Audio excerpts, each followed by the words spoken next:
I'd like to thank you very much for being here. And this year we did things differently. We have a very nice, interesting first day of class with less bureaucracy and more ideas.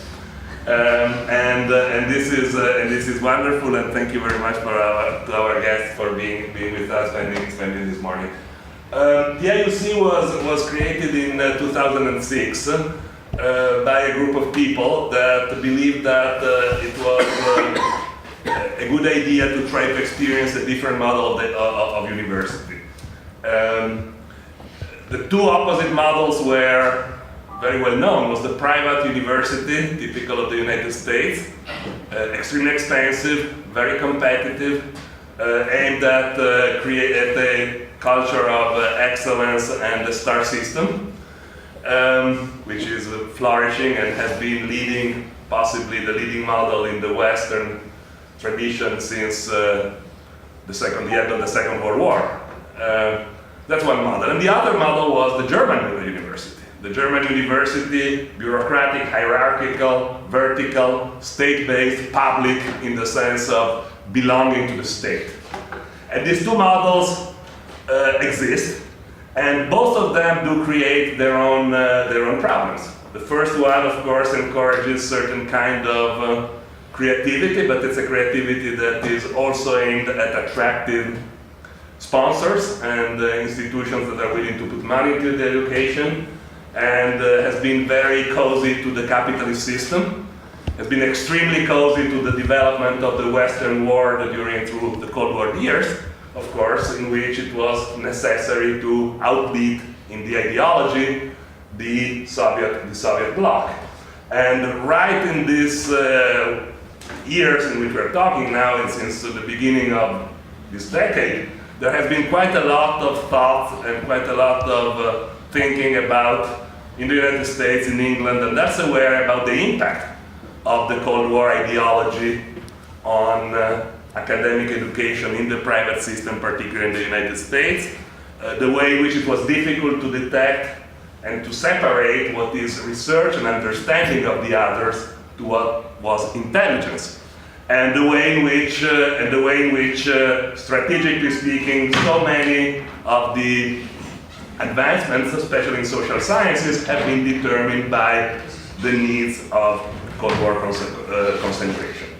The opposite model, the German hierarchical model of education, has its own advantages. Every model has its advantages and disadvantages, but itself encourages a culture that is not so much critical.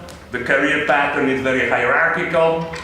People go through the academic system in a way that is successful as long as they can mimic their mentors as much as possible. So the system is producing much less creativity.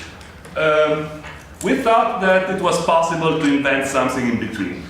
That there should be a possibility to have a university that is public-minded, in the sense that it's not subservient to corporate or capitalist interest of any kind, on the one hand, but on the other hand is not hierarchical and controlled and determined by the apparatuses of the political process and of the verticality of the state. And the idea was to try to set up that notion, and we looked historically and we think that that model of a university is really pretty much a reinvention of the wheel, because this is how the university was born in the West. The university was a free association of students interested in knowledge, in understanding, meeting with each other and selecting some of them that were more experienced, that were the professors, that were there to transfer knowledge from one generation to the other in the common purpose of better understanding the world and possibly improving civilization. Okay? So that was the idea of the free university, what we call the university as a common. The idea of a community that is not hierarchical, that is inclusive, that is not competitive, that it doesn't aim to outbeat each other in some strange ranking structure so that the best is going to bet necessarily more than the other, that refuses the culture of meritocracy in the sense of considering that each one of us is different from each other and each one of us has a different fortune in the lottery of life. There are people that are born rich, there are people that are born beautiful, there are people that are born in rich countries, there are people that are born in difficult political situations. There are all sorts of things that have nothing to do with the merit of each other. These are conditions in which we perform. And what we try to do here is really to understand education and critical learning as the best effort. Each one of us will have to work very, very hard. This is a program that is very demanding. It's not going to be always fun. I hope it's going to be some fun, but it's a very hard program. Everybody has to give and to do its best, his or her best, in order to contribute not only to his own welfare, but to the welfare of the whole group. That's the idea of trying to build a community. Of course, communities are a very difficult and also a very critical topic. Communities tend to be associated with some sort of close network of people sharing, ancestors or sharing the land. There is a lot of relationship between communality and nationalism. There is a risk of creating and imagining a community with someone in and someone out.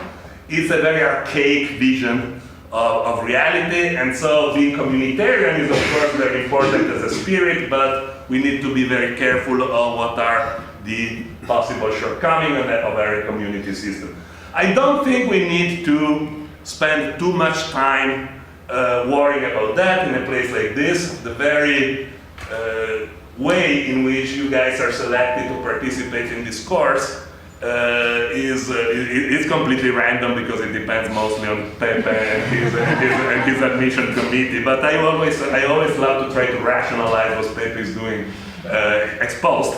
And so the way in which you guys are selected is such that the percentage of the nationalities is very different. The political, social background is also very different, and so it's if we can create a community, which is not easy to do, it's definitely not going to be a close community based on some idea of nationalism or something like that. Okay, it's going to be an idea of a network of people that work together for going in a shared direction.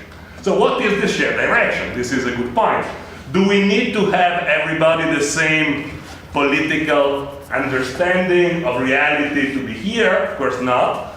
Each one of you has, we don't really know what you think politically, but we actually want to deal with some very concrete and actual issues and problems of our civilization.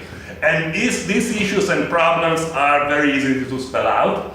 We currently live way beyond our possibility as humankind.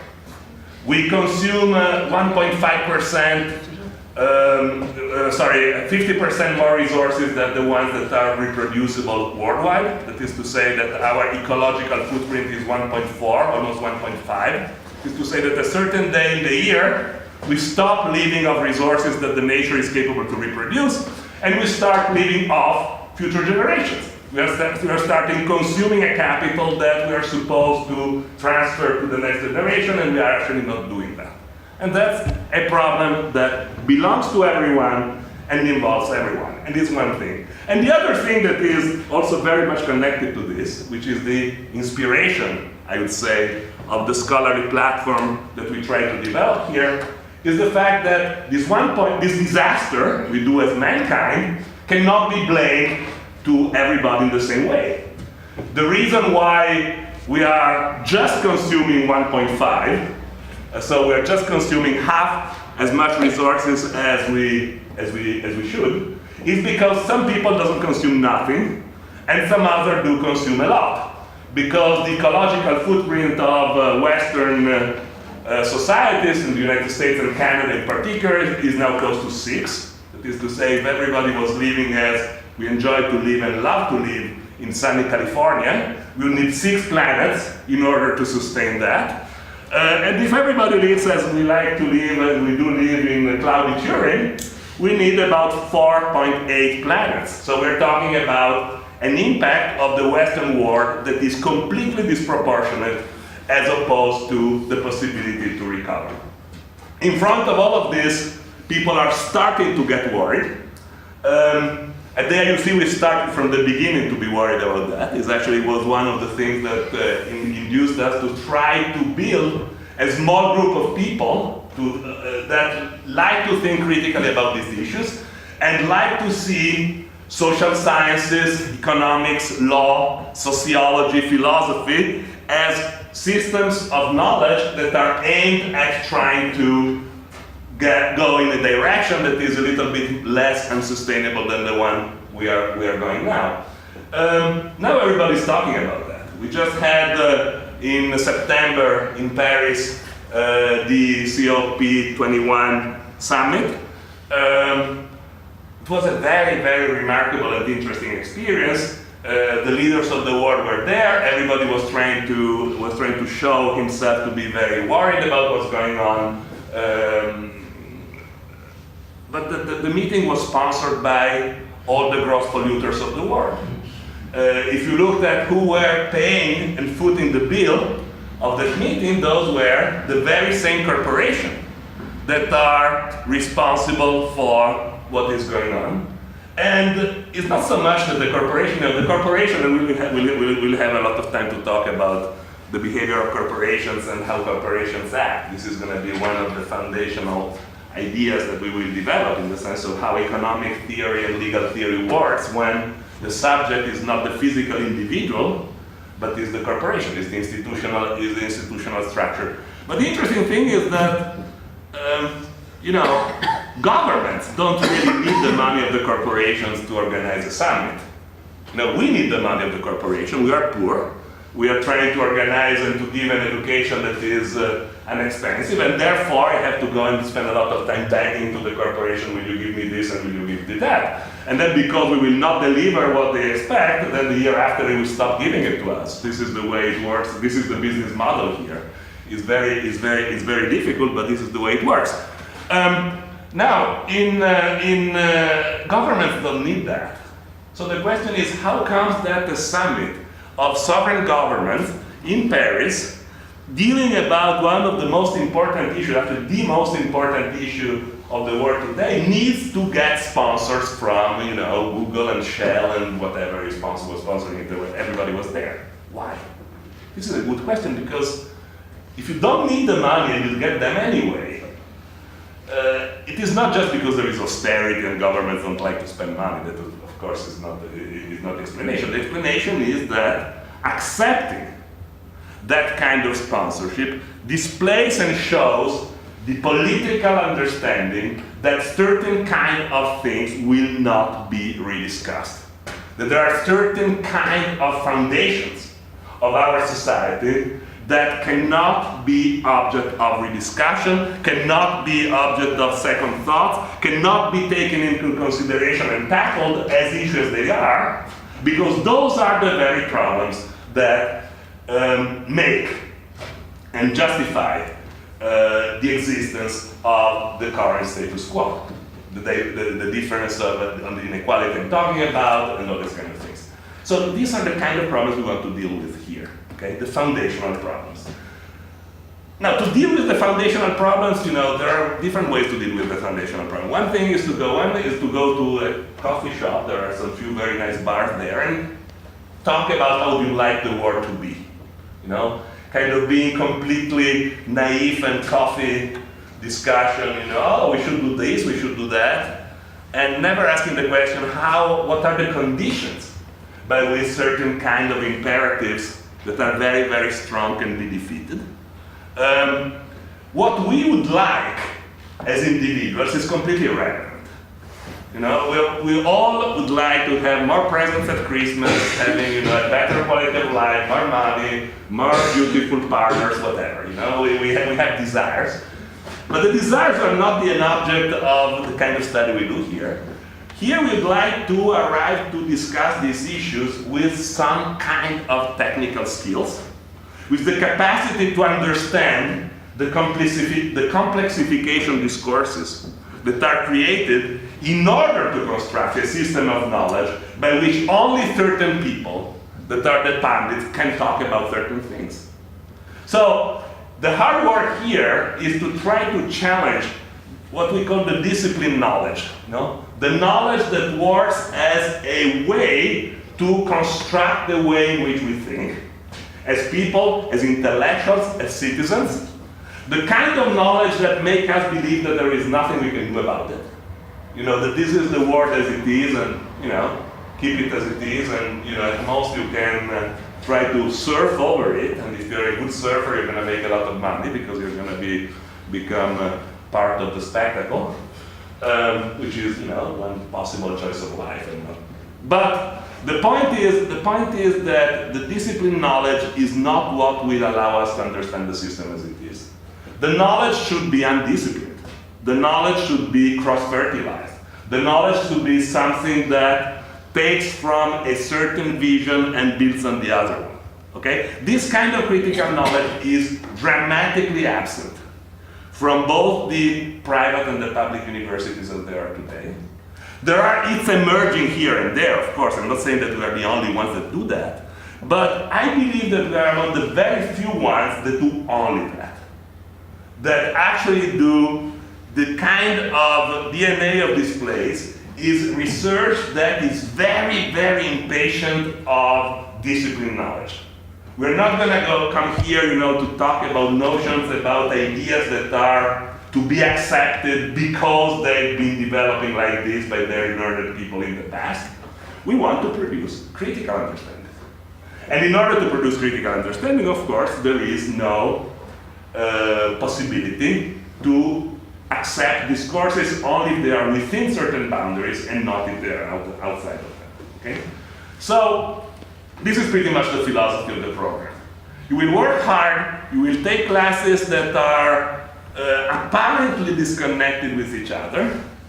So if you see the program, you probably received already the first semester. You will have to judge, your experience, your intellectual experience at the end of the whole thing. Once you get everything, give us some credit that we don't operate completely randomly. There is some good things in being random also sometimes, especially if you need skills to survive and to be resilient. But the point is that your experience, you should put your own individual effort in drawing the kind of connections that sometimes will not be explicit. Okay? So you will take something from one professor, something from another professor, something on one topic, something on the other. Keep in mind that everything that is taught to you here is connected with everything else, has important implications and connections. Sometimes they are very easy to follow.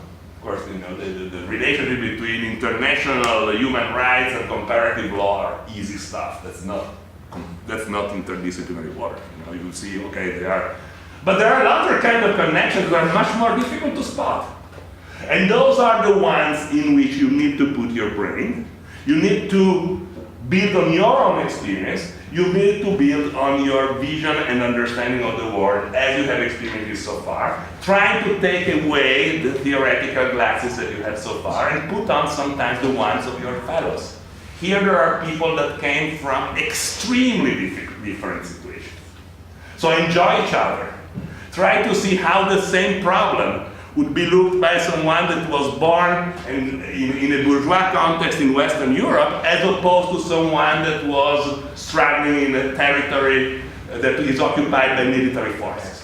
Or try to discuss the issue and try to see it from the perspective of someone that would come here and to spend endless time, in lines to get papers, or even sometimes to come in by different means, as opposed to your own life, and cross-fertilize. And then you will see the kind of connections I'm talking about, which are the connection between the issues of unsustainability in the long run and the fundamental issue of inequality that is extremely important to tackle from the perspective of any kind of critical knowledge. Okay? Now, I'm done. I'm sorry that I've been, of course, longer than I was supposed to be, but that's the way I am. And I would like to give now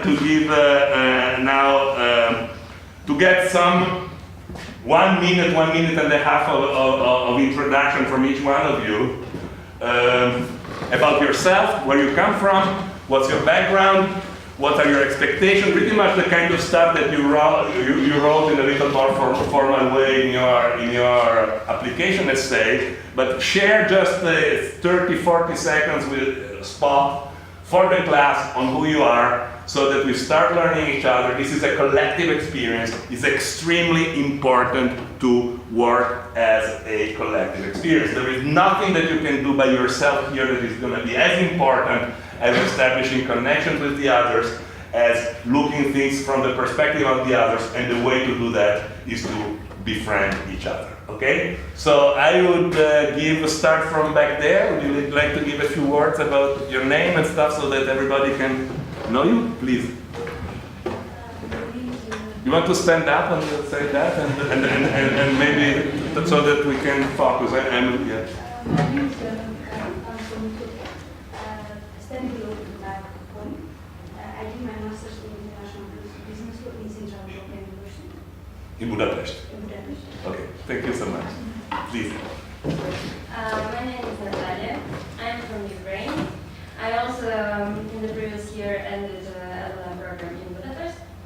And here I want to study economics, also because I think it's very important and very connected to law. And I hope to use this knowledge in my future career.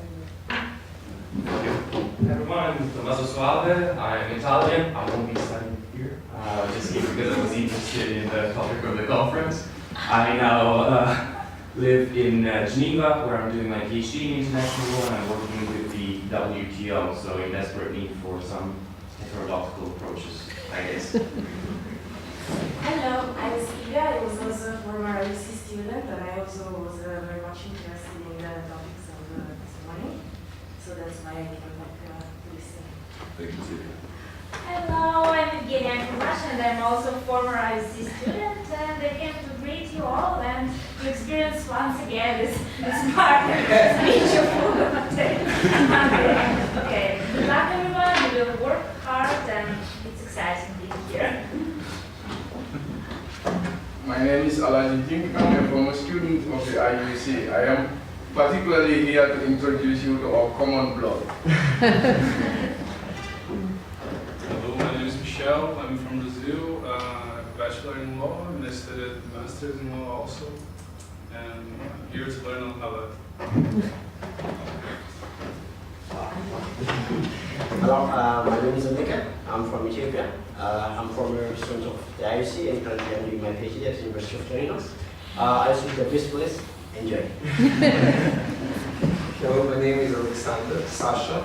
I'm from Serbia. I finished philosophy, and I'm also here to learn about heterodox and economics. Good morning, everyone. I'm Rudra. I'm from India, so I'm from India. This is the first time I'm outside my country, and I hope the experience will be good. I completed my bachelor's law last year only. And that's all that we're doing. Thank you. Hello, my name is Margarita. I come from Turin. I graduated here in December, and I want to learn more about law and economics. And I think that it is the best opportunity for me to improve my knowledge about that. Good morning, my name is Zahara from Tunisia. I got my bachelor degree in Finance Public Law from Science University.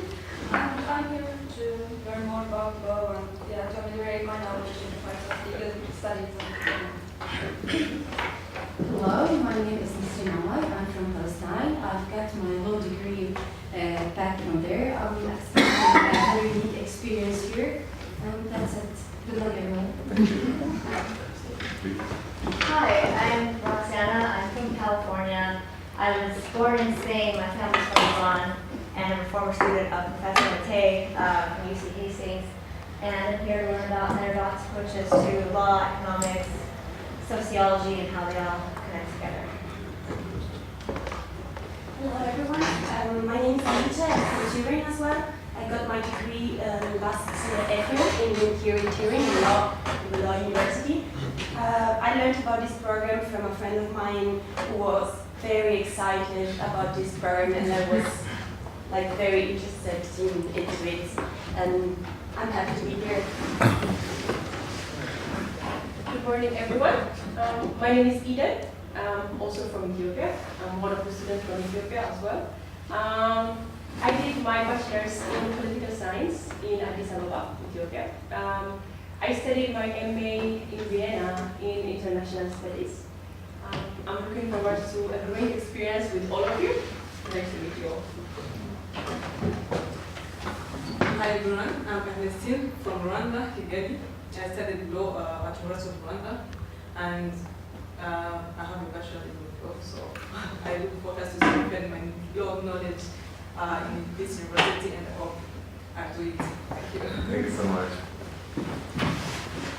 Good morning, my name is Valentina Wagner. I am from Bogota, Colombia. I have a bachelor in law from Universidad del Rosario. I'm very happy to be here, and I'm here because I want to learn the connection between law and economics. Hello everybody, my name is Martino, I'm from Italy, I graduated from Maastricht University and from Utrecht. I'm here to study a lot and to make a lot of friends here in Italy. Okay. Okay, I'm Vania. I am from Panama. I have a background in immigration issues. I'm here to learn about all the things that Professor Mattei just mentioned, and of course learn from you. I'm happy to be here. Hi, I'm Annalisa. I study law at University of Trento in Italy, and I'm here to see the connection between law and sociology and the best parts of law I really want to discover. Hello, I'm Anna. I'm from Moscow, Russia. I started Moscow University, and would like to see things from a research point of view. And thanks for this opportunity. Okay, very good. So I guess that this first part is over. The only thing that I want to tell you guys that we had just because then if you get exposed to Pepe and to me all together in the same moment, might be a little bit of an experience with if these guys are crazy or anything like that. But we actually have enjoyed a very good success rate with previous classes. The fact that there are so many former IUC students here is, to me, a really very, very touching and important thing, because it means that the community is building. But also, personally, from the personal success of the people, we have a tremendous rate of people that entered PhD programs, got into international organizations. So it's actually really paying also professionally. And we have former students that are now really occupying important places and hopefully contributing with some of the critical knowledge that they learned here to be better leaders and better people to begin with. Okay, so I stopped my first part, and I don't know what's happening next. Okay.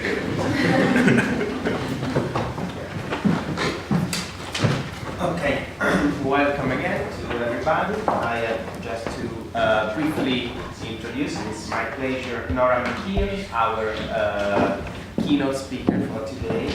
Nora McKeon studied history at Harvard and political science at Sorbonne before joining the Food and Agriculture Organization of the United Nations. She had positions of increasing responsibility there, culminating in overall direction of the FAO's relations with civil society.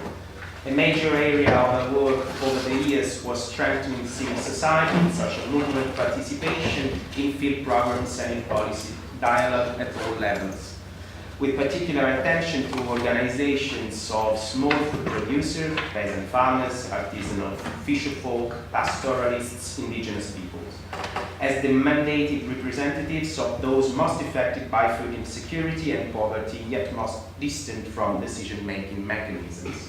She now divides her time between research and activism around food systems, peasant farmer movements, and UN civil society relations.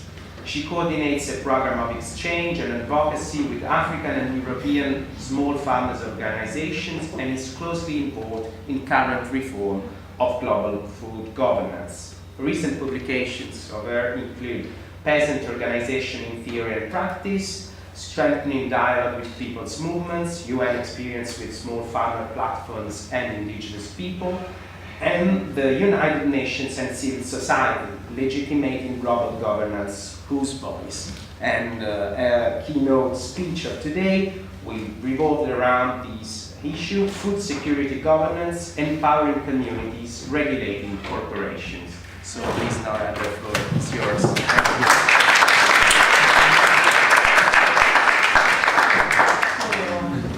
Now that's the test. Know the password. If you don't know the password, you can't give it.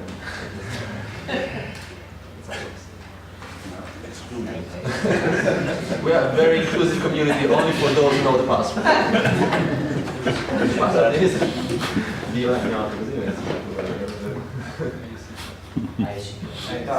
IUC class.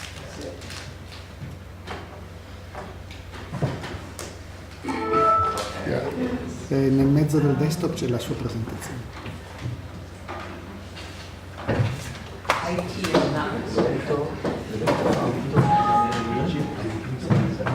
No, lecture.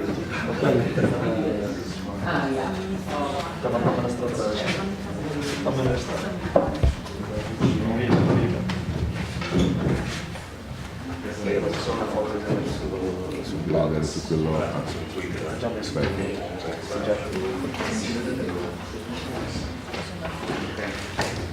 Okay. Well, thanks to the organizers for inviting me to be here with you on what I understand is your first day. So it's a particular pleasure to be able to talk to you. Since I'm the first lecture you're going to be getting, and since you come from such a heterogeneous series of backgrounds, there may be some points that sound a bit strange to you, or that so there'll be time at the end to raise questions. But I think also many of the concepts and the ideas that I'll be throwing at you are, as Ugo was saying, are foundational ideas of this course, and they'll be coming up later today and again. So don't feel disturbed if some of this sounds a bit strange.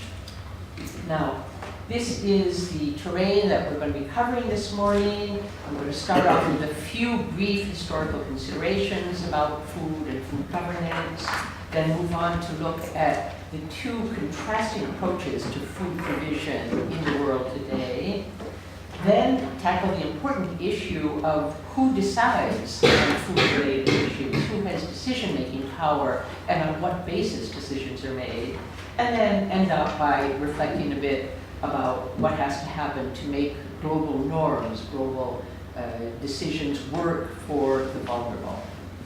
And I'll be drawing on my latest book that has just come out, whose starting point is the paradox that although we all know how important food is, somehow we've landed ourselves with a global food system that generates hunger alongside of obesity, waste, climate change, health problems, and somehow the public responsibility has been sold out to markets and corporations, while the front-line actors of food security, families, communities, small-scale producers, have been disempowered. So my book tries to take a look at how this has happened and what we might be able to do about it, based above all on my own experience of 40 decades in the food world, on the interface between African villages and UN meeting halls, and my efforts to make sense of what I was seeing, which led me progressively to ask myself questions that have to do with power. Who wields it, to what effect, to whose benefit? So let's start off with just a few dates in the post-war history of international food governance.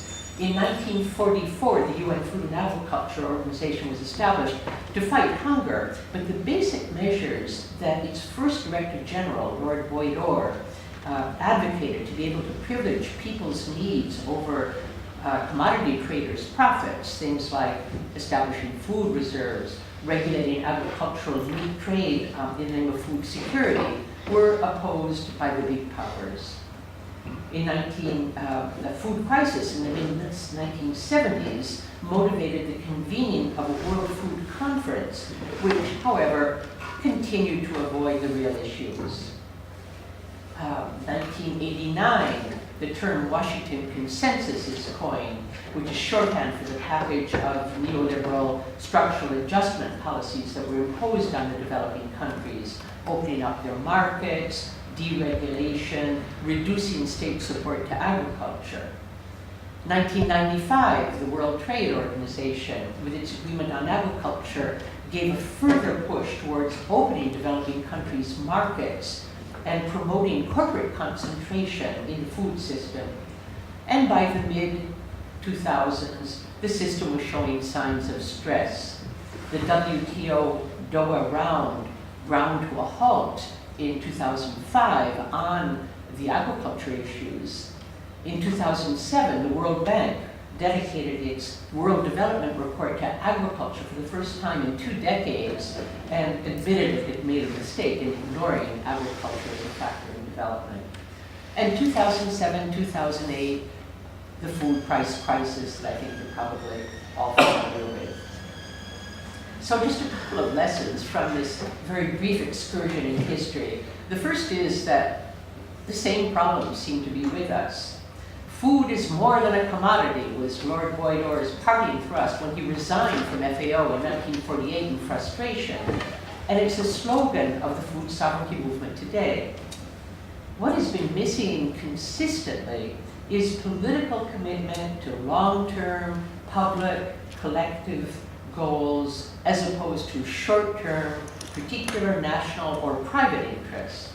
And it's easy to be outraged about that, to cross the street and have a coffee, as was suggested, but that's not sufficient. We have to read beneath the surface and understand what the interests at play are. One tool that can help us is food regime analysis. We won't go into this today, of course, but it's a big picture political economy look at how world capitalism has organized agricultures in order to enhance commercial profits. And there have been, of course, different phases in which different actors have played the organizing role. The British Empire, the US in the post-World War II period, handing over progressively to the corporations, the agri-food corporations. Now, these regimes, of course, don't come about by chance. They emerge out of contests between these powerful actors and social movements, farmers, workers, whereby some kind of equilibrium is established between profits and welfare. And the rules by which these regimes operate seem natural, just the way things are, until the equilibrium starts to break down. And we're now in a period in which the equilibrium is breaking down. And so questions can and should be asked. And we will do so by taking a look at how food provision is organized in the world today. Over the past 2 decades, there has been an astounding concentration of the power of transnational agri-food corporations, thanks to the rules that have been put in place, that have allowed the 5 largest traders in grains to control 75% of international trade. In the input industry, the top 3 companies alone claim almost 50% of the global proprietary seed market that they're allowed to patent under intellectual property rights, that reward corporations for the resources they invest in laboratory research, but ignore the far more substantial efforts of millions of anonymous farmers in their fields and the need to guarantee their right to use and exchange their own seeds.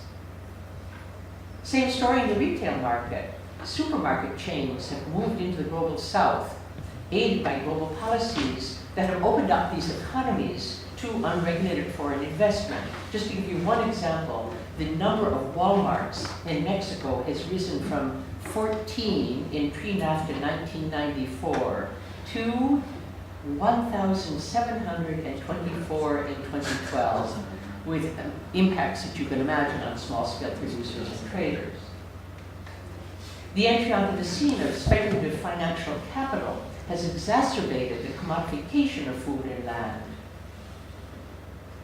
Global market rules favor corporate operations only some 15% of all food produced in the world transits through the global market. Most food is consumed in the country or the region in which it's produced. Yet the impacts of the way it's organized and the volatility it permits are visited on the local food systems whose share in the global market may be minimal, but who have been sucked into it through structural adjustment and trade regulations in Africa above all, but not only. If you ask the question, who benefits from global quote-unquote free trade, and the question who benefits is one that you have to ask constantly, the only voice that maintains it's a win-win-win paradise is that of the agribusiness corporations, Global Harvest in this case. While FAO documents the fact that the winners, not surprisingly, are the rich and the losers are the poor. Corporations exercise their influence also through the increasingly important role they've come to play in the regulation of the food system through the rise of private standards and the decline of the state's regulatory role. And they expend large amounts of money seeking to influence public opinion and policymakers, including such operations as the grants to Harvard University made by the Gates Foundation, which is a shareholder in Monsanto, which have produced passionate pleas in favor of biotechnology as the solution to hunger in Africa. What impact does the corporate food regime have on small-scale food producers? The global food chain is intimately connected to an industrialized model of agricultural production because of its logic and scale and the economic interests that drive it. One result is the expulsion of small-scale producers to make room for large monoculture plantations where machines are substituted for farmers and chemical inputs for natural processes. Contract farming linked to corporate value chains is often cited as a win-win alternative, but it isn't. Farmers remain on their land, but they're subjected to corporate control over what they plant, when, and how, so they lose the autonomy, which is the basis of their resilience. And then corporate value chains have a funny way of rewarding everyone more than the primary producer, as you can see here in the cocoa chain. Yet the corporate narrative assumes that the future for small-scale family farmers lies in linking up with the industrial food chains for those few who are better resource ones who can manage to do so, and becoming advanced farmers, you see there in the upper right-hand corner, while the rest will be migrated out of agriculture in the elegant formulation of the Syngenta Foundation, which produced this graph. Where to, that's someone else's problem, not the corporations. So what do those directly concerned think about this narrative? And let's remember that we're not talking about an insignificant minority, but some 3 billion family farmers, pastoralists, fisherfolk, indigenous peoples producing most of the world's food. They've been organizing around the world, starting at the local level and building up in reaction to the impacts of neoliberal policies. And the need to reach the global level became increasingly evident as national policy space shrank with structural adjustment and the WTO. And in fact, the best known and largest global peasant network, La Via Campesina, that many of you I hope may have heard about, saw the light in 1993, just 2 years before the birth of the WTO.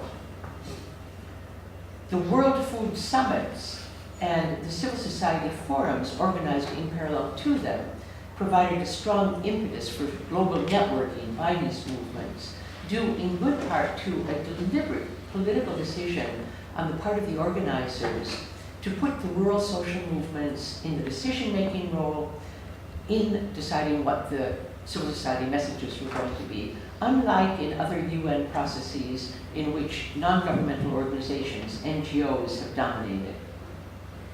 And here I'd just like to briefly point out to you that within the heterogeneous category of civil society, there's a very important distinction to be made between NGOs, who provide services for disadvantaged sectors but do not represent them, and what we could call people's organizations who do. These are issues of legitimacy, representation, who has the right to speak for whom. Also, this makes a little complex the dialectic between who is the good guy and who is the bad guy, right? Always. Yeah, no, but it's very important to say. Otherwise, the narrative looks like, you know, on the one side there is the corporation that is bad, on the other side there is the NGOs that are good. Right. This is actually a very complex issue of relationship that it's better to keep in mind. Yeah. Absolutely. So the social movements have progressively developed their own paradigm, food sovereignty, which some of you may have heard of, which turns upside down the logic of the corporate-led global food supply system and the neoliberal policies on which it rests. Food sovereignty invokes the right of peoples to decide their own healthy and sustainable food and agricultural systems, and enunciates a series of principles that are briefly summarized on this slide. The movements also established a network to carry forward their engagement with global institutions, the International Planning Committee for Food Sovereignty, and over the past decade, the IPC has opened up significant political space for rural movements in global FAO forums where they've never set foot before, and importantly, coach them in how to use it effectively. So let's look at what they're proposing as against the global corporate food system, remembering that it's not an opposition, a clear-cut opposition between, and certainly not an opposition between North and South, but between two different approaches to meeting people's food needs. The term local can mean different things in different contexts, from within a day's walk of the village to national or regional as opposed to global. But it always, in any event, highlights the dimension of control by the people of a particular territory over a series of factors that escape their control with globalization. Whereas the term web contrasts quite nicely with the term chain and emphasizes the interconnectedness of the different actors. In the global north, initiatives to reconnect consumers to sources of healthy food are proliferating, while in the global south, the dominance of small-scale family farming and local food webs is overwhelming. In Africa, family farms represent 80% of all the farms and meet up to 80% of the food needs of the population. Worldwide, the estimate is 70%, yet the support they receive from the public sector is minimal. Building blocks of food systems that are alternative to the corporate system, what you could call pillars of the food sovereignty agenda, are being put in place locally throughout the world. People are fighting to defend our access to and control over water, land, biodiversity, and not just through protest, but above all with concrete action, for example, to save and multiply threatened seed.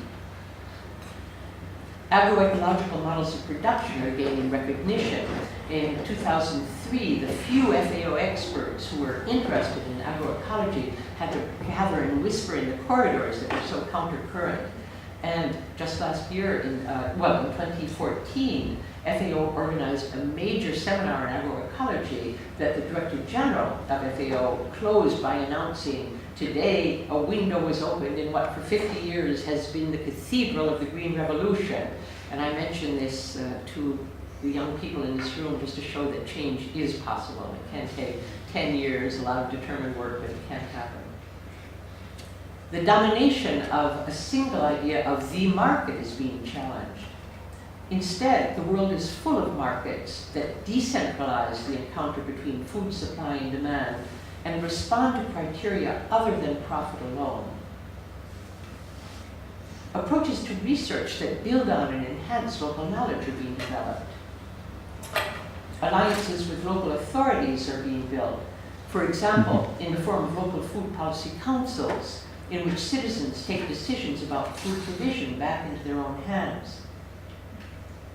If you look at how the two contrasting food systems impact on major challenges like maintaining dwindling biodiversity, protecting human health, addressing climate change, there's no doubt as to which approach scores best.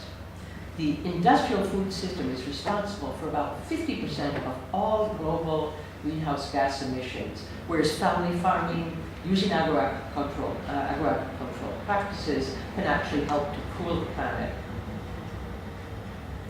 The fallback argument for supporters of the global corporate food system is that, whether we like it or not, only industrial agriculture can double food production by 2050 to feed the world's growing population.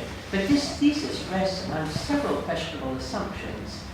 The first is that the world's population will inevitably soar beyond 9 billion by 2050, ignoring the fact that the average family size worldwide, not just in the West, worldwide, has dropped by about half over the past 4 decades and will drop more the more women are empowered. So we have a choice between investing in women's empowerment or fertilizers. The second is that we need to double food production. On the contrary, there's overwhelming evidence that the present food supply is more than adequate today and will be tomorrow. The problem is one of unequal and inequitous access to food, and its solution requires political will and not technical attention to productivity. Finally, the corporate narrative assumes that industrial high-tech agriculture is indeed significantly more productive than agroecological family farming, a false thesis of which a study published a year ago by a team of UC Berkeley researchers is just one of the latest rebuttals. So in conclusion, it's the smiling woman in the center of the slide who is the answer, and not the morose gentleman around the margins. This rapid review is intended just as a reminder that concrete action is underway around the world to build more equitable and sustainable, territorially rooted food systems. So supportive change in paradigms, regulations, and resource allocation at the global level could make a difference. An authoritative report that was published by the Committee on World Food Security in 2013 made the important point that transformations in agriculture are not inevitable. It's not the march of progress. They're not inevitable. They're the result of explicit or implicit political choices. And you're not going to get appropriate policies without transparent political processes that involve smallholder organizations and consumers.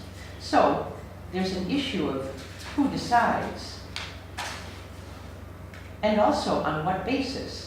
Decision makers like to consider that they can count on scientific information to provide them with objective grounds for what is termed evidence-based policy.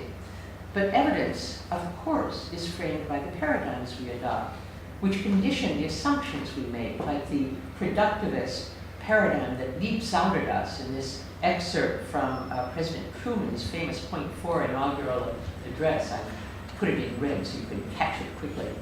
And it's still dominant today, as you can see in the mission of the Alliance for a Green Revolution for Africa. And it continues to underline and support the discourse that supports the corporate regime. It has a long paradigm a long pedigree as a paradigm associated with the idea of modernization and the idea of linear progress from primitive rural agrarian societies to advanced urban industrialized societies. It privileges Western science and technology, for example, by adopting measures that glorify external inputs, such as yield per single plant, as you can see on the left-hand side of this slide, rather than ones that look also at a range of environmental and social benefits, such as total yield per diversified field in an agroecological optic.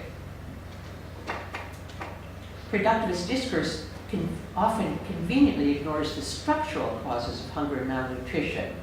As you can see in this quote from Bill Gates, productivity is excised from the political, economic, and policy context in which it's situated and is simplistically assumed to be promotable by providing farmers with the right seeds and information, without concern for the multiple factors that have worked against smallholder production, productivity, and livelihoods over the past decades. Evidence is framed also by the questions asked and the data available. A recent study on sustainable food systems in Africa, undertaken by regional small-scale food producers networks found that statistics only exist about the so-called modern commercial commodity and export markets. No information is gathered and is available about the informal markets which provide food for most people in the region.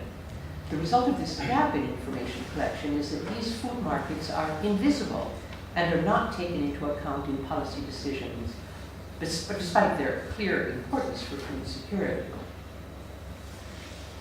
This is the significance of the reform of the Committee on World Food Security that took place in 2009, turning it into the first ever global food policy forum in which small-scale producers are at the table and their evidence has to be listened to.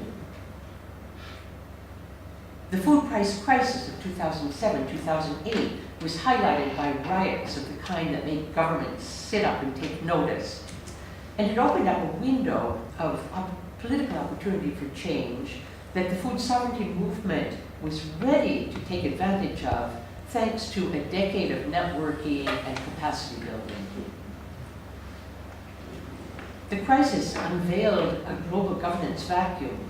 In the absence of an authoritative and democratic global food security forum, decisions in this fundamental area were being taken by default by institutions like the WTO and the World Bank, whose remit is not food security, by limited rich country groups like the G8, and worse still, by economic actors like corporations and financial speculators subject to no political oversight. The behavior of the latter was the most overtly outrageous. This slide shows the profits that some corporations made by hoarding their grain stocks while people were suffering from hunger until the prices shot through the roof and they could make the most for their grain. So the international community was obliged to take notice.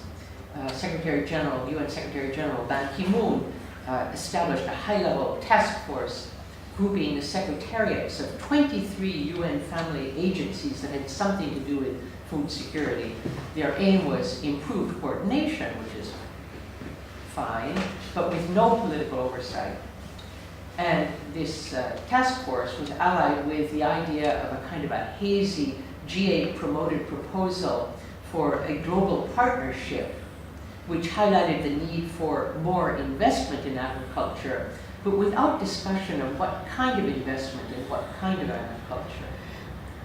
Among the reactions at the international level, the only one that sought policy-led solutions to the causes of the crisis was a proposal for the reform of the existing, but at that time ineffectual, UN Committee on World Food Security, the CFS. And against all odds, this last option won out, thanks to an alliance among a number of G77 governments, above all from the Global South, FAO, and the social movements who had been building up their advocacy strength at the global level. The reform was an inclusive and transparent process in which the IPC facilitated participation by rural movements, helping to block attempts by some governments to limit the political weight of this new forum. All of these characteristics that I put up here on this slide were hotly debated and strenuously defended by civil society. The fact that the CFS deliberates on food issues from a human rights perspective, adequate food is an unalienable right, not just a desirable outcome. If it happens, good, otherwise we did our best. Civil society organizations are recognized as full participants, not observers as elsewhere in the UN system. So they intervene throughout the debate, not just at the end once everything has been decided.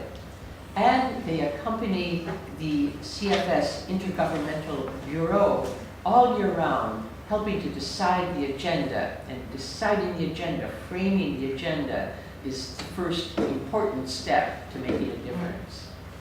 The private sector is present as well, of course, but they're considered a separate constituency, not mixed up with civil society.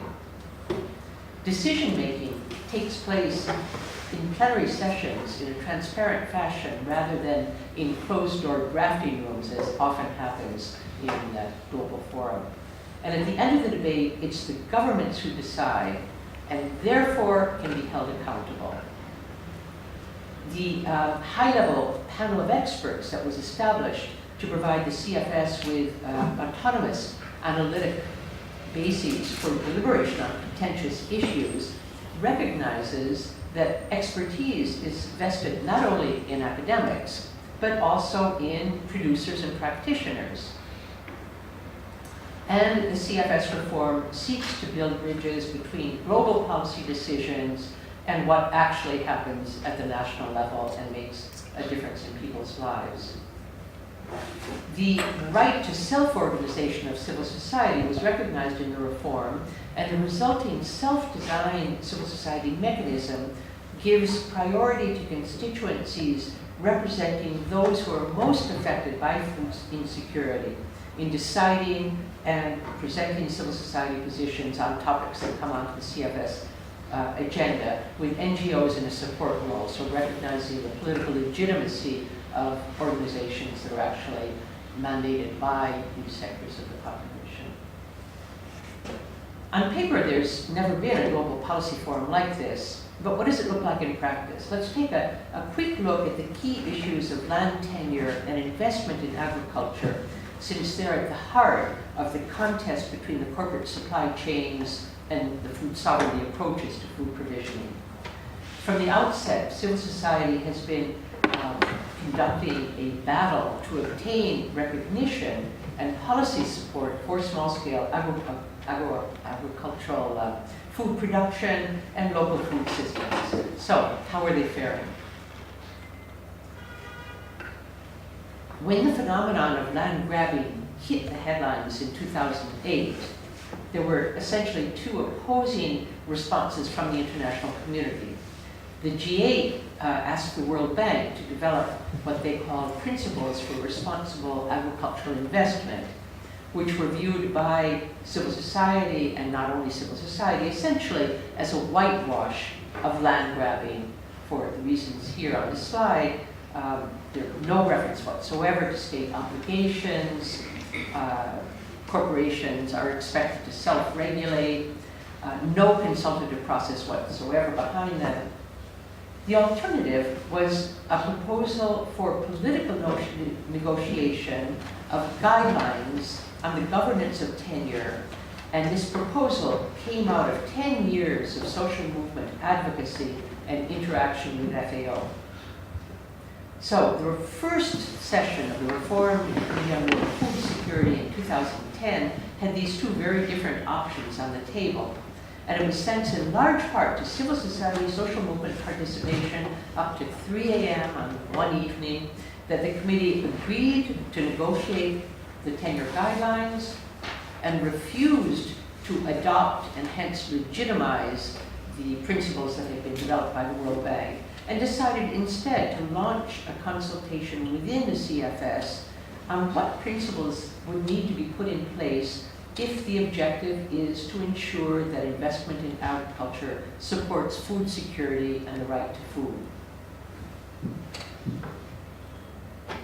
The tenure guidelines that resulted from 2 years of negotiation are judged by the social movements to constitute a valid instrument in defense of the vulnerable, because they're based on principles of universal and indivisible human rights. That was a big battle, as you can imagine.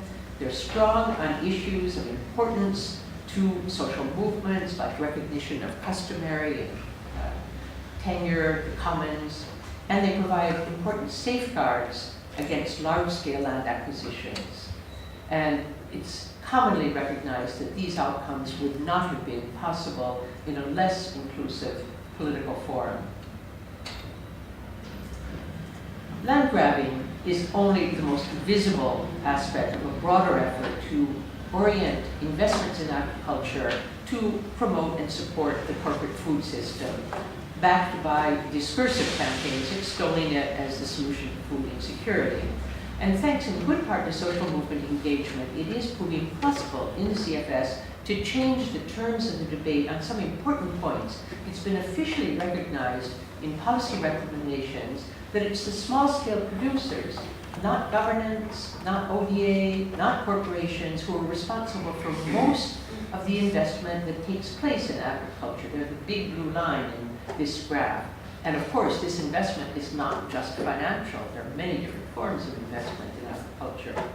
They also sustainably produce the food that meets the demand of most of the world's population. So it should be evident that the winning strategy to promote food security is to support and defend small-scale producers' own efforts. It was hoped that this policy guidance could be strengthened through the negotiation of the Responsible Agricultural Investment Principles, or RAI, that were the CFS response to the World Bank's PRI. But this process, the RAI, proved to be exceedingly strongly contested for several reasons.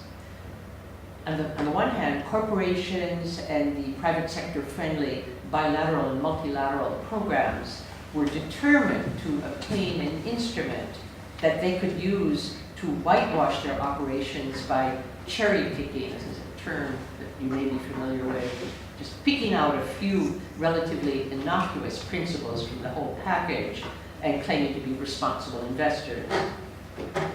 Secondly, the big powers were becoming more and more combative the more it became evident that the Committee on World Food Security was becoming a significant policy forum, and hence the kind of decisions that were made were important.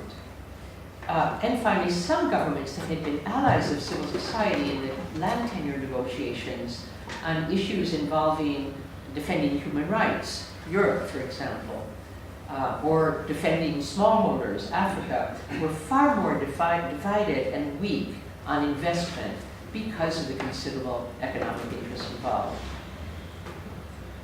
As compared with the World Bank PRI, there are some positive elements in the RAI as they were adopted by the CFS. For example, precedent-setting references to agricultural workers' rights, which had never been taken into consideration in investment treaties. Acknowledgement of the need to assess the potential negative impacts of investments beforehand, before the investments are made, with the option of blocking them if it becomes evident that the negative inputs are significant. But in the end, civil society's non-negotiable red lines, the points that civil society felt they really had to get into or keep out of the RAI, were crossed on several important points. And in the end, the civil society mechanism refused to endorse the final product, which was adopted by the governments. And you can see here what some of these red lines were. Nonetheless, it was recognized that the very fact of having sidetracked the World Bank's PRI and upheld the primacy of political decision-making and government accountability in this very sensitive issue was a victory in itself. And the battle is not over. 1 year after the adoption of the RAI, it continues in the Committee on World Food Security, among other things in the context of an effort to develop policy guidelines on the contentious topic of how best to link smallholders to markets. So the CFS does make a difference with regard to changing the terms of the debate and also generating more progressive normative guidance. But there are big challenges. One of these is the fact that its products are voluntary. They need to be translated into national legislation in order to become binding. And here we run up against the ambiguous role of states, who are currently often among the worst offenders in promoting narrow objectives, and yet a basic building block for defense of citizens' collective rights as the duty bearers in the human rights framework. Holding governments to account requires building stronger links between adoption of progressive global norms, serious monitoring of what is done with them, and social and political mobilization from below, which is what really makes the difference, in my view. And this is what the social movements that participated in the negotiation of the tenure guidelines are doing now by putting these guidelines at the service of people's struggles in countries throughout the world, including Italy. Global policy gains, in fact, need to be appropriated and used by the vulnerable to make a difference. And the fact that the social movements were so strongly engaged in the development of the tenure guidelines gives them a sense of ownership which contrasts strongly with their indifference to other global instruments like the Sustainable Development Goals, for example. So, what are some of the other key issues that need to be addressed in order to make global norms work for the vulnerable? It's necessary to acknowledge and address the existence of issues of power that apologists of the corporate food system try to ignore, as Olivier Descoutes, the former Special Rapporteur for the right to food, reminds us. And yet, the trend today is towards what I think of as vaporous multi-stakeholderism that lets everyone into the governance room on the same footing without distinctions, with the result that the more powerful, the corporations, rule the roost while government accountability evaporates. In national policy platforms, for example, would it not make sense for national actors only to be involved in deciding what's best for their society? Or should foreign donors, multilaterals, corporations also have a say? I did this mock-up of the New York City Council to see what it would look like with the Chinese sitting in the front row. After all, they own a hunk of the city. But of course, New Yorkers would not be amused. But this is exactly what happens in Bangladesh and other countries when it's a question, for example, of deciding whether to promote better nutrition through small-scale, diversified agriculture and diets, or corporation manufactured supplements. The funders and investors weigh in heavily in national policy decisions through this powerful multi-stakeholder platform. I defy those of you with the best eyesight to pluck out a couple of Bangladeshi ministries in the lineup here. They're there, but they're clearly not the main, most powerful leaders. So you have a confusion of different actors and roles and responsibilities, and a blurring of decision-making power and accountability. At global level, the most audacious proposal is the World Economic Forum's Global Redesign Project, which aims at substituting multilateralism with multi-stakeholderism, coalitions of the willing and able, in which governments and intergovernmental frameworks are only one and not necessarily the most important component. Here, as in other multi-stakeholder platforms in which corporations play a big role, the issues tend to be framed in such a way that market-based solutions seem to be the best outcome, and corporations claim a protagonist role without assuming the obligations and liabilities that governments normally do. A recent study documented how multi-stakeholder platforms led by corporate business and philanthropy are invading the United Nations to the point where stakeholder-selected activities and financing are crowding out the multilateral accountable decision-making. Just to give you one example, the proportion of the total WHO, World Health Organization budget funded from such voluntary contributions with the Gates Foundation in the front row to donor-selected activities, so they decide what the WHO should do and fund it, has risen to 77% in the 2014-2015 biennium. In the CFS, there's less danger of confusion since decision-making is inevitably rests with governments, but there's still some questions to be asked.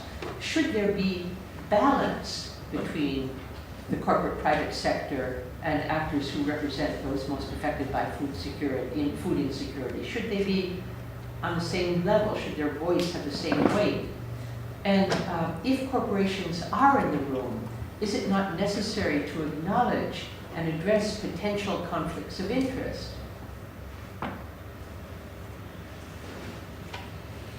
A related issue is the need to debunk public-private partnerships. How many of you have heard this buzzword of today? There is actually no sound evidence that such arrangements are the win-win deals they're billed to be, particularly in the Global South and the developing world. And in fact, a review undertaken by the Netherlands Ministry of Foreign Affairs in 2013, and the Netherlands is one of the countries that is most positively inclined towards the private sector role in development, found that the empirical evidence on the effectiveness and efficiencies of PPPs is notably scarce. The G8's New Alliance for Food Security and Nutrition, have any of you heard of it, run into it? Well, I hope you'll get more on it, and well, Tomaza doesn't count.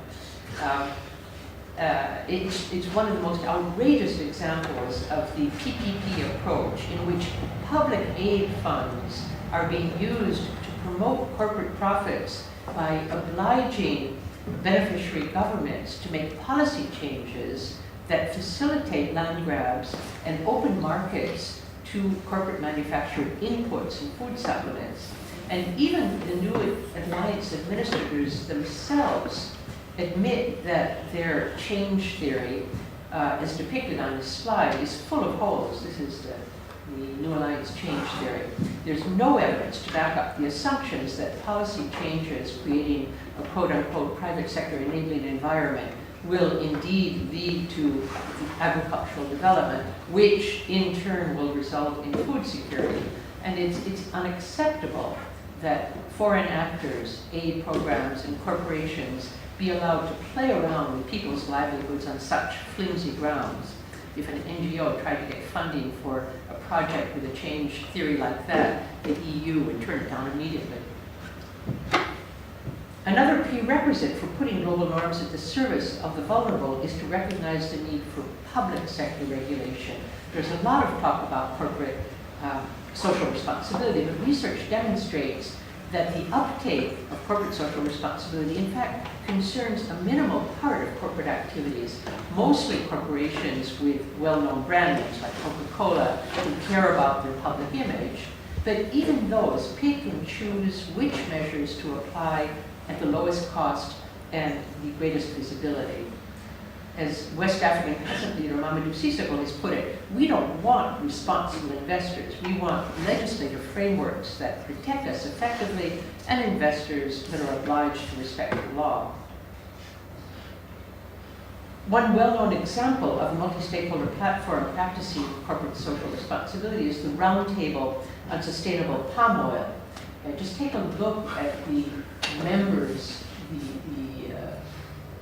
categories of actors who sit around the table. And can you tell me who's missing? I want to hazard a guess as to who's missing in the way of significant constituencies or actors. Sorry? Well, the small-scale farmers have been kicked off the land to make room for plantations, so they're missing. They're twice missing. But that's important. And who else? Governments. And there's one more important category. Consumers. No, yeah, you're right, the consumers. So there's another one. Everyone is missing. Well, I'll tell you otherwise we'll spend too much time on it. It's the agricultural workers who are being exploited and poisoned with pesticides, and they're not a part of the picture either. So the fact of the matter is that transnational corporations' rights are protected by hard laws with strong enforcement tools, while their obligations are backed only by soft laws. How to correct this imbalance? And I think that's one of the things your course is going to be looking at, and no one has the answer. But I believe the International Human Rights Framework is one good starting point for assigning political responsibility for corporations' behavior, as in the Maastricht Principles that were developed in 2012, which detail the obligations of states to ensure that businesses based in their territories respect human rights standards not only in their domestic operations, but also when they operate abroad. But here we encounter once again the dilemma of the questionable capacity of many states to play their roles as defenders of the public good, unless public pressure obliges them to do so. Building accountable food governance from the bottom up can be done under pressure from citizens. At least that's my optimistic feeling. National governments are daring to challenge global rules on issues like using public procurement and stocks for food security in India, taking on the WTO, for example.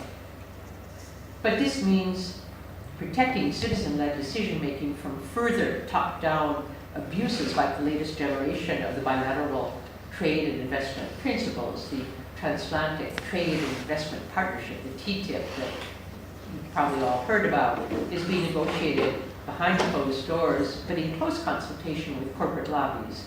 And there is, as you may be aware, a quite strong citizens campaign in Europe and now also in the United States, turning a spotlight on these negotiations, and may succeed at least in taking the most damaging provisions off the table. I started this talk by citing a wise and intransigent elderly statesman, Lord Boydore. And as we come to the close, I'd like to quote another, who funnily enough rather resembles him, law professor and human rights activist Richard Falk. Falk has raised the same question that Lord Boydore was addressing: what to do when what must be done for the sake of sustainability and survival exceeds what is politically possible. And that's where we are today. His answer involves two main elements. On the one hand, wresting discursive legitimacy from those who are taking us on a collision course with the limits of the planet, and investing it instead in those who are working to build equitable and sustainable alternatives. And on the other, promoting what he calls a robust dialectic between functional centralization to address global problems. Some decisions have to be taken at the global level, and a determined politics of decentralization and diffusion of power to spaces where citizens can engage effectively and diversity can thrive. And this is a pretty good description of the agenda the food sovereignty movement is pursuing so far as food is concerned. Will the movement be able to help fragment the global domination of the corporate food system in favor of a territorially rooted and governed approach to food provision? And can the Reformed Committee on World Food Security fulfill its promise of serving as a global forum that actually creates space for initiatives from below rather than squashing them? These are open questions, but I'd like to give the last word to West African peasant leader Mamadou Sissoko, who's been a companion in arms of mine over 3 decades of the experience that I have drawn on in writing this book. The last time we were together, I asked him if he felt hopeful about attaining the kind of change that we've been fighting for. And he replied, "You know, Nora, sometimes when we lose a battle, I wonder if we should just give up, but it doesn't last for long. I think about how far we've come and all that's moving today, and I'd like to live for another 100 years. So I leave you with this hopeful message and incitement to engage, because it's our food system and it will take all of us to make it a better one."